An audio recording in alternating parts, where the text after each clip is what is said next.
अच्छा सुनो, सब्सक्राइब करते वक्त ना घंटी बजा देना ताकि जब मैं ऑनलाइन आऊँ तो तुम्हारे फोन की भी तो दोस्तों आज सुबह से लेकर शाम तक की बड़ी अपडेट में बात करेंगे। बिहार में निकली शिक्षक भर्ती, दौड़ने लगे यूपी के बेरोजगार। पूरी अपडेट देखेंगे शिक्षक भर्ती को लेकर क्या अपडेट है। और तेजस्वी यादव जी का ट्वीट आता है, बिहार पुलिस में सिपाही के 21,391 पदों पर सीधी भर्ती का विज्ञापन आज जारी कर दिया गया। मतलब बिहार में भैया शिक्षक भर्ती हो, हर मतलब सरकारी वैकेंसी की तो भैया ताबड़तोड़ वैकेंसी आ रही है। उसके बाद सीटेट के ऑफिशियल वेबसाइट पर सार्वजनिक सूचना जो जारी की जाती है कि अब दोस्तों पेपर हमारा ऑफलाइन में होगा।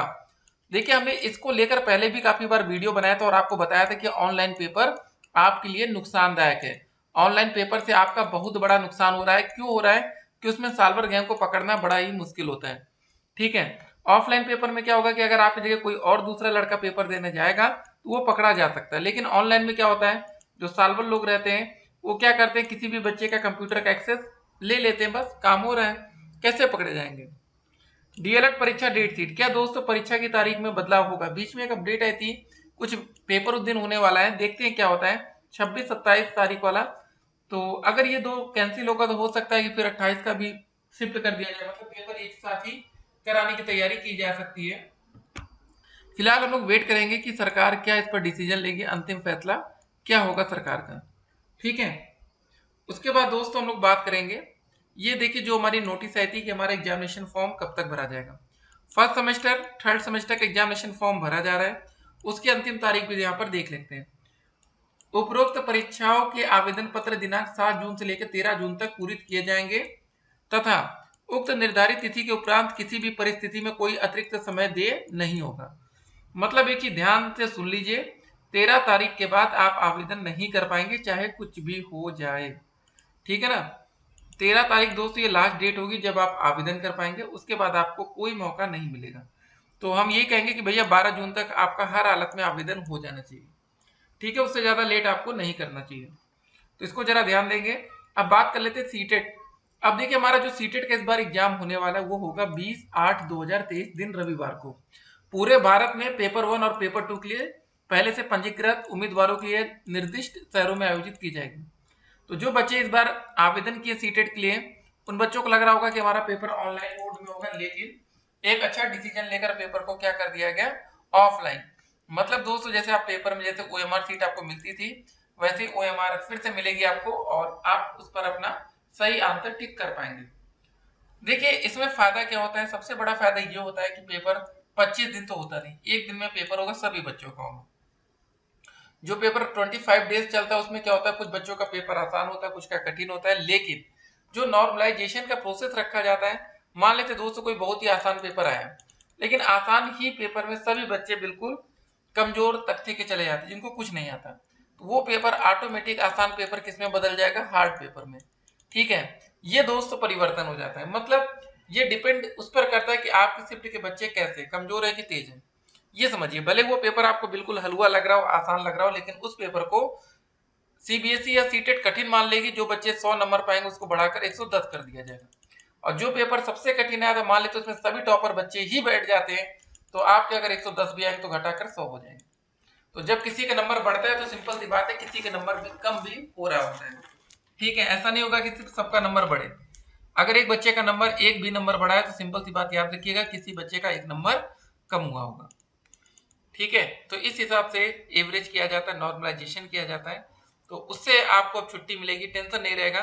पेपर देकर आएंगे, शाम तक आंसर की यूट्यूब पर आ जाएगी, सभी बच्चे मिला लेंगे, क्वेश्चन पेपर आपके हाथ में रहेगा। तुरंत आप एक एक क्वेश्चन का विकल्प देख लेंगे कि भैया हमारे 150 में से कितने नंबर बन रहे हैं। ठीक है, ये आपको फायदा मिलेगा। देखिए बहुत ढेर सारे फायदे हैं इसके, आप इसको बिल्कुल हल्के मत लीजिएगा कि भाई थोड़ा बहुत फायदा होगा, बहुत फायदा होगा। ठीक है ना? तो 150 नंबर का क्वेश्चन पेपर होगा, अच्छे से तैयारी करना है, किसी भी स्तर पर कोई लापरवाही नहीं करना है। सीटेट में इस बार आप एक अच्छा स्कोर कर लेंगे तो आने वाले शिक्षक भर्ती में आपको सम्मिलित होने का मौका भी मिलेगा। अब बिहार में वैकेंसी आ रही तो दोस्तों हम पड़ोसी राज्य में हम भी हैं। देखिए अपडेट क्या है, बिहार लोक सेवा आयोग की ओर से शिक्षकों के 1,70,461 पदों पर भर्ती शुरू होने के साथ उत्तर प्रदेश के बेरोजगार भी भाग दौड़ करने लगे हैं। बिहार में कक्षा 1 से लेकर 5 तक के स्कूलों में 79,943 पदों पर निकली भर्ती में शामिल होने के लिए आजमगढ़, गाजीपुर समेत अन्य जिलों के बेरोजगार ने पटना हाईकोर्ट के वकीलों से संपर्क करना शुरू कर दिया है। दरअसल बिहार की शिक्षक भर्ती दूसरे राज्य के अभ्यर्थियों को अवसर नहीं दिया गया है। अब देखिए एक बात समझिए, इसमें यूपी के छात्रों को मौका नहीं मिल रहा है, इसमें हमारा नुकसान तो है। लेकिन दोस्तों जब यूपी सरकार वैकेंसी निकालती तो ये दूसरे को मौका क्यों देती है? यहाँ पर भी वही नियम लागू कर देना चाहिए। आवेदन के लिए शर्त है कि अभ्यर्थी को बिहार का स्थायी निवासी होना चाहिए।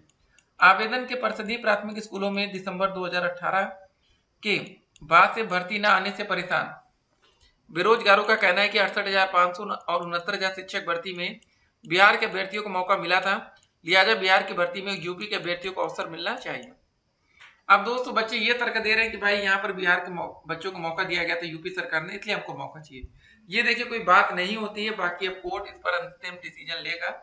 अब बिहार की सरकार बहुत से तर्क दे सकती है। पहला तर्क तो यही होगा, देखिए बिहार को कोई फायदा नहीं होगा। एक बात आप समझ लीजिए सीधे तौर पर, अगर बिहार में अगर वहां आपको मौका भी मिल गया, मान लेते हैं कि मौका मिल जाता है, ठीक है, तो उसमें बिहार सरकार को कोई फायदा नहीं होगा। क्यों नहीं होगा जरा समझिए। आपके मौका मिलने से उनको फायदा इसलिए नहीं होगा क्योंकि आप वहां पर जाके वोट तो डालेंगे नहीं फिलहाल में, ठीक है। मान लेते दोस्तों आप 20,000 सीटों पर कब्जा कर लेते हैं, तो उनसे क्या होगा कि बिहार के बच्चों को 20,000 बाहर हो जाएंगे। तो ये सब बातें होती है। देखिए क्या करती है सरकार, फिलहाल वेट एंड वॉच की पॉलिसी चल रही है अपनी। जो भी अपडेट आएगी अपडेट हम आप तक पहुंचाएंगे। तो इस वीडियो में हम 10 जून 2023 आज सुबह से लेकर रात तक की बड़ी अपडेट को हम कवर कर रहे थे। यूपी टेट में कब से शुरू होगा आवेदन? जी हाँ दोस्तों, बच्चे बेसब्री से इंतजार कर रहे हैं क्योंकि सी टेट में आवेदन तो कर नहीं पाए।